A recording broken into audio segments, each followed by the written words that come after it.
All right, we're going to move on now because we're kind of running over. And this is a really, I think, a highlight of our show as well. I want to welcome Harrison Beecher, Greg Jackson, Keith James, and Ryan Butler to talk about the power of ownership. And in this case, we're talking, what are we talking about, gentlemen? Home ownership. Yeah, welcome. So you all are planning the OwnerCon, which is coming up in September. Harrison, I'm going to start with you because I know you've been really working hard with your organization, Coalition Properties Group. I don't know if I'm putting this in the right, format here, but I want to start with you, Harrison, just to talk about this conference that's coming up on September the 17th. Absolutely. We're so excited to bring OwnerCon to life, just from the energy that Greg started and created with the Ownership Matters group, which was just a group of friends getting together, talking about, the resources and things they need to know for leadership.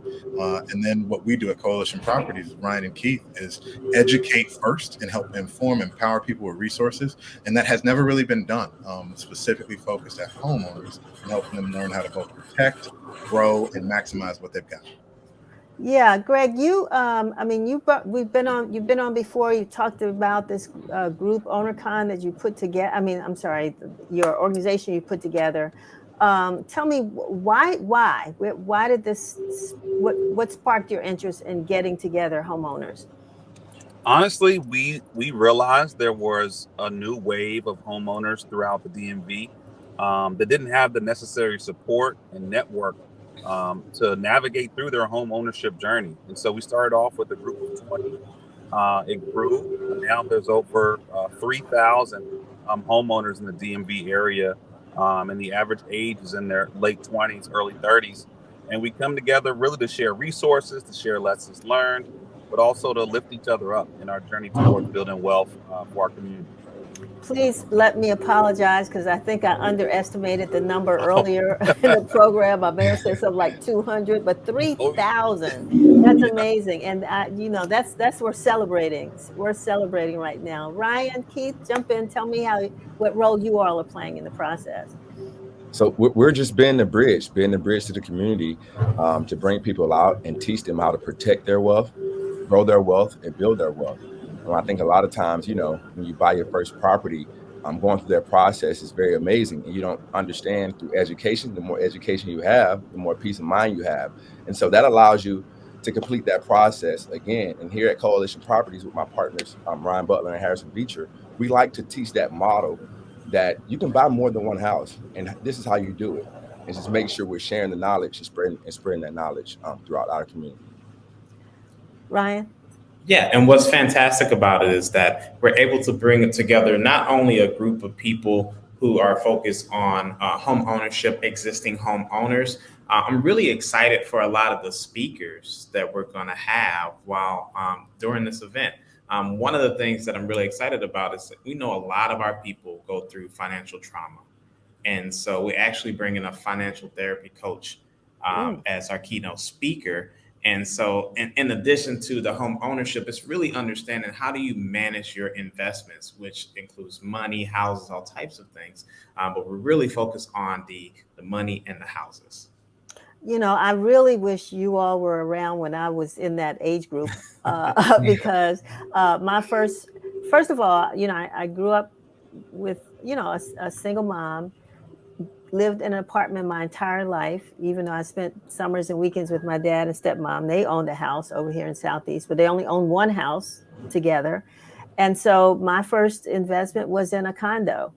I didn't know what I was getting myself into. I don't know if I would recommend that to anybody now, but at least I could come to a group like yours to find out, okay, tell me, what am I getting myself into? It was affordable. Can you believe it? A 1-bedroom condo for $32,000. Wow. Wow. I hope you held that condo. Well, I need to be in that therapy class because I can tell you that's what happened to it, once I rented it out. But no, I let it go. But anyway, people do make that one step, and a lot of us don't have that experience. We grew up in our parents' homes. If our parents were fortunate enough to own a home, we don't know what the process was like at the time. I mean, my parents, their homes were like $12,000-$15,000 when they bought theirs. And so everybody's trying to hold on to what we call grandma's house, but this group of young folks, it's a mystery, and you do need someone to help you. So Harrison, talk about, what you all do to make sure that, the process is achievable. As Keith hinted, it begins and ends with education with us. And we found that the more clarity that we can provide to give people actual steps.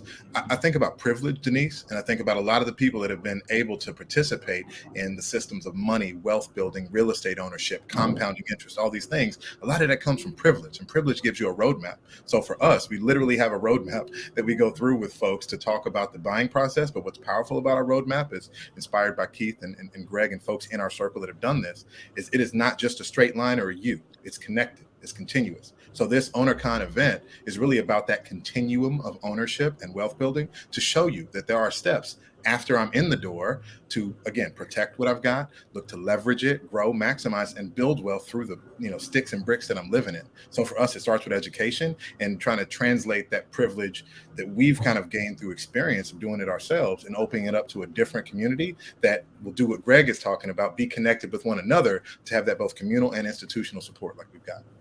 One of the things I like about this is that, too often we hear, we're focused on the barriers to home ownership. Yeah. And you all aren't having that conversation. You're talking about, you own a home. Okay, let's go get another one. Let's grow, and how is it that you haven't gotten caught up into this, the woe is me, we can't because of the history. And I mean, all that stuff we know is true, right? Redlining, all that kind of stuff, bank, discrimination, or, all that. But there's another side to the story, Ryan or Keith or even Greg. You want to talk about how the perspective that you all have? Yeah, I mean, I'll share, as many negative things that have impacted our community, we recognize that home ownership is a really critical way to building wealth. 90% of self-made millionaires in America have done it through real estate. So this is the most popular and also the most reliable approach to building wealth. And we know our communities, as much as we've been oppressed, we have the most to lose, but we also have the most to gain. And so a lot of what we're doing by educating is showing people that this is not just something fun to do. It's not something exciting to do. This is something that can change the trajectory of your entire family for generations to come. And by keeping people focused on the future and focused on the wealth that they're building, that has helped folks really gain that confidence to jump over that huge hump, and frankly, that real fear that a lot of folks have to purchasing their first home. And also, I will never underestimate the value of community.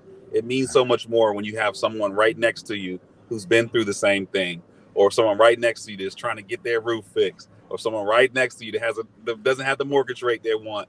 And that network, we think, is really critical to keep people motivated in this process. I'm just joking here, but also how to have a wonderful front lawn with a dog. Since I see yours in the background. Keith, what's your story? Do you own, and is there a story that you have that talks about your journey? Yeah, absolutely. I bought my first property at the age of 23. I was scared, but I stepped out on faith. And once I did that, I understood that, hey, this is not as hard as I thought, right? A lot of times fear stops us from doing a lot of things, right? And once I purchased that property, I wanted to continue to build wealth. And now through real estate and partnerships, my kids' college are paid for already. And so we're investing in 100-unit buildings. And I think another thing that is, Greg talked about the power of community. Our mission at Coalition Properties, be the bridge to our community for all things real estate, lifestyle, and wealth building, right?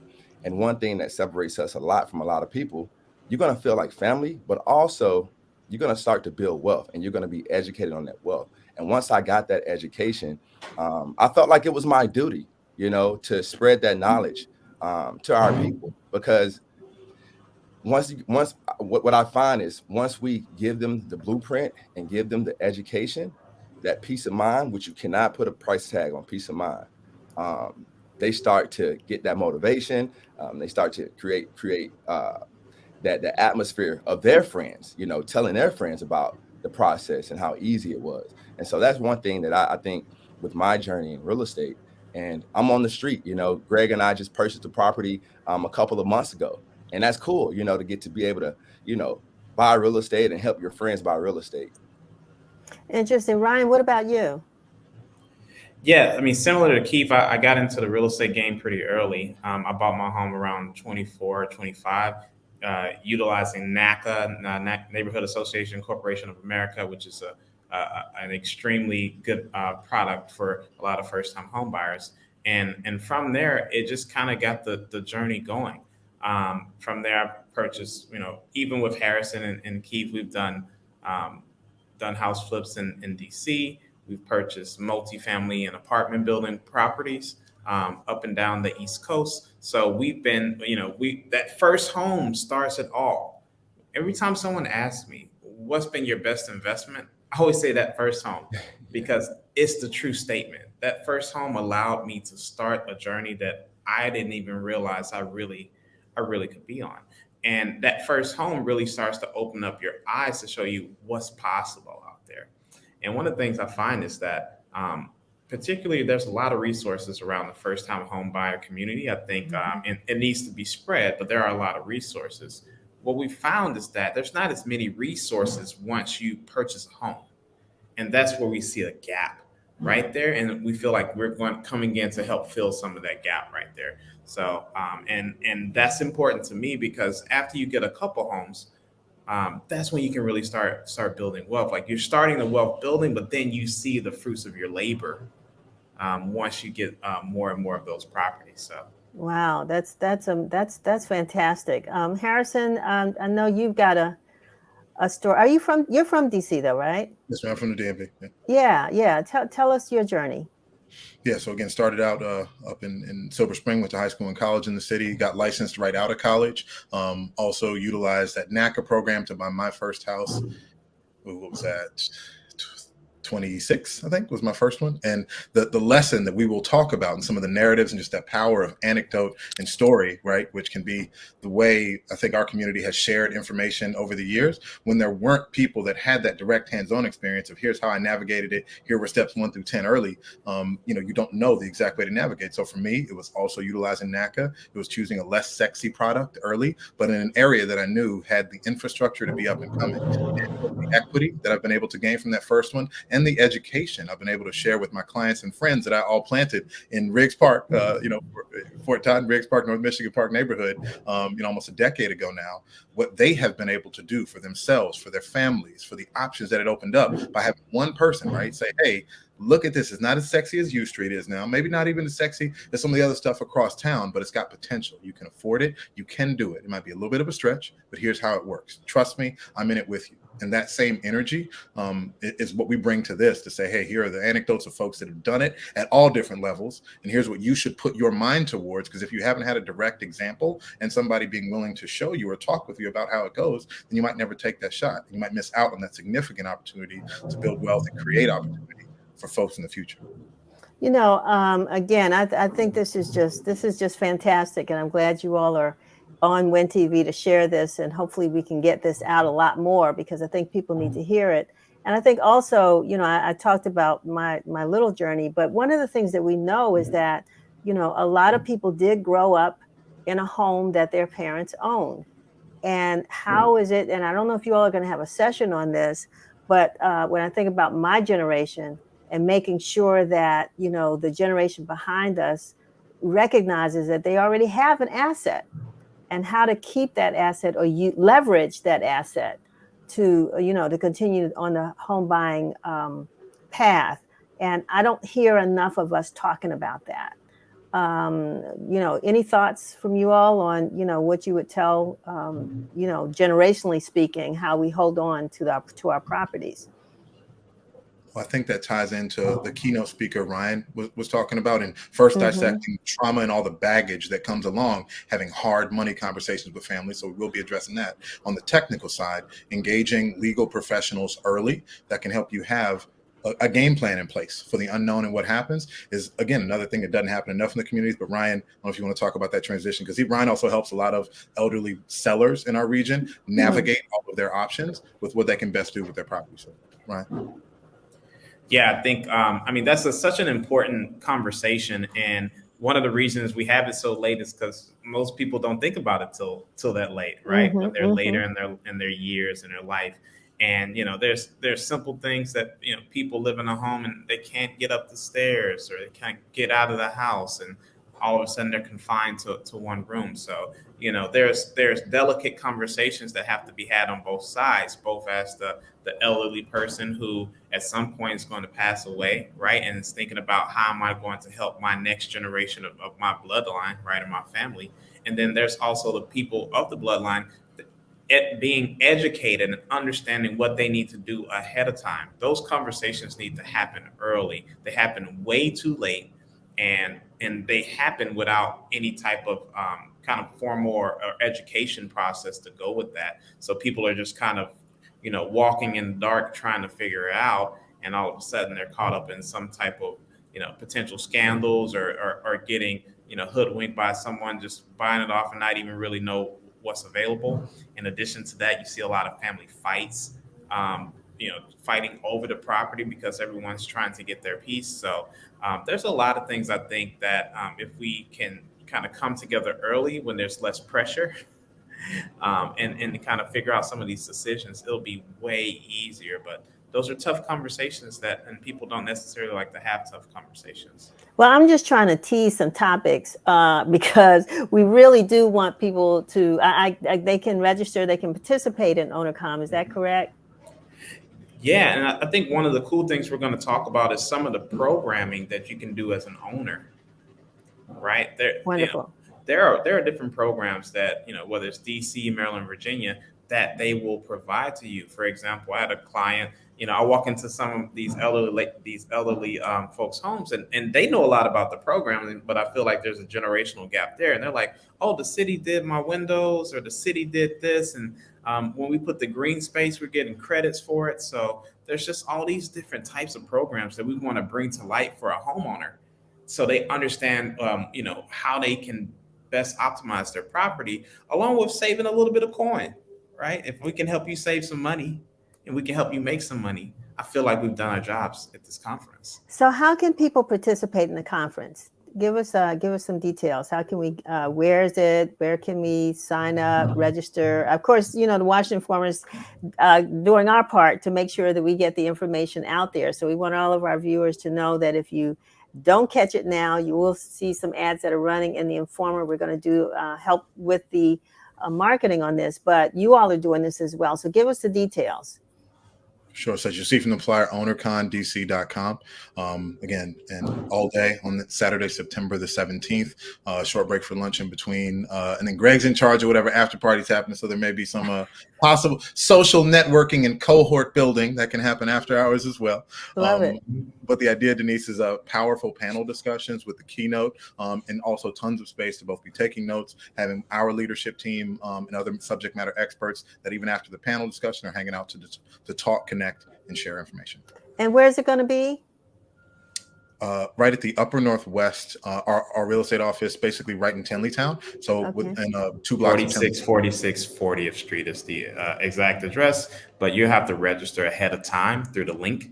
Okay. To make sure you can get in. So that's okay. Yeah. So don't just pop in there and show up. Make sure folks know you're coming because you got to prepare. Yep. All right. This is so you great. Can get instructions for parking and other things. So you're going to need that. Exactly. Well, I want to express my appreciation to all 4 of you all for joining us today, but not only just for being here, but thinking that, this is not a personal triumph. This is something you're sharing with others who need the information. And so, I congratulate you for seeing, a vision here about how we can increase home ownership among our community in the DMV. Of course, others are invited, I'm sure. You know, it's not exclusive to just Black folks, but you know, we do want the Black folks to show up, right? That's right. Yeah. That's right. All right. Chocolate City got to stay chocolate. It's I gonna take hear some work. you. I hear you. Got new neighbors in my neighborhood. So. All righty, you all have a great day. Have a great weekend. Stay safe, and I'll hopefully have some news for you real soon. Thank you. Thank you so much. All Thank right. you. Thanks for being with us.